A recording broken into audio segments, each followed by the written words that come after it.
Joined this evening by Dan Jones of H&R Block, and we're in October, and you're telling people to think about taxes now. You're saying that October is the new April. That's correct. All right, so explain to me why that makes sense. Well, there's a lot of things going along this October that are coming out that could affect you next April. A couple things we have: the Making Work Pay credit, the stimulus plan that Barack Obama signed into law back from the beginning of 2009. That reduced your withholding taxes, but it never actually cut your taxes on your tax return. Okay. So we're going to find a lot of people, we're estimating about 7 million taxpayers that are going to be affected by that come this April. So if I don't know, if I'm confused about what that all means, what, do you want to bring in tax or bring in a pay stub right now? Yeah, bring in your copy of your current pay stub from your employer now, any employer that you've had this year.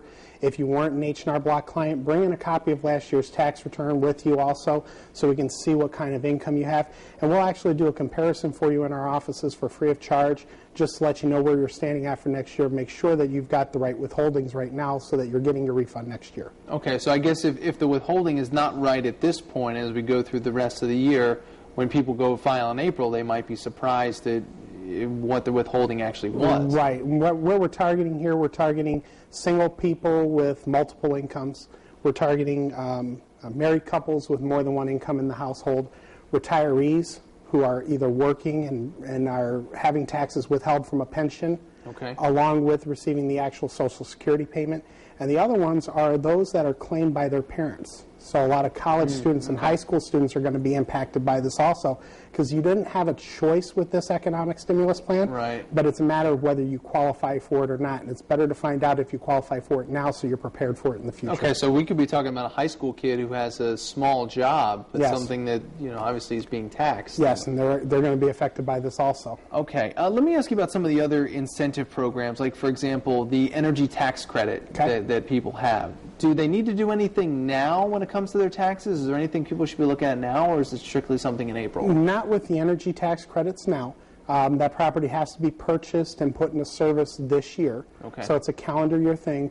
On one of our callbacks, we had a gentleman who purchased equipment last year and wanted to get the credit this year. That's not going to work. Okay. We actually have to, last year was kind of the quirky year where we didn't have that credit in effect. Okay. So this year is the only year that we have that coming back into play. But we have the expiration of the home buyer's credit coming up. That's supposed to be November 30th. And I say the word supposed to be because there are talks about them extending it, but right now those are just strictly talks, nothing set in stone yet. Okay, so even though there's kind of discussion about that, November 30th is still November the day you 30th, want to key in on? Right, November 30th is still the deadline on that purchasing of the house. Now, when you go through taxes with people, do you find that it's easier to deal with people in April if they think about it in October, November, December, than somebody who comes to you in March and says, oh, haven't thought about anything, haven't planned anything? Well, one of the big things that we actually see is when they come into us, by that time there, we don't have a lot of time to make any changes.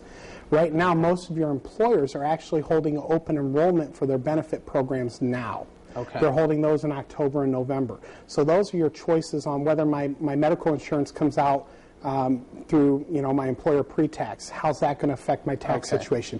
Do I need a child and dependent care credit, or, you know, what are all these different plans I have with my health care coverage, with HSAs, with, you know, a regular medical account, right, yeah, those type things. How do those affect me tax time?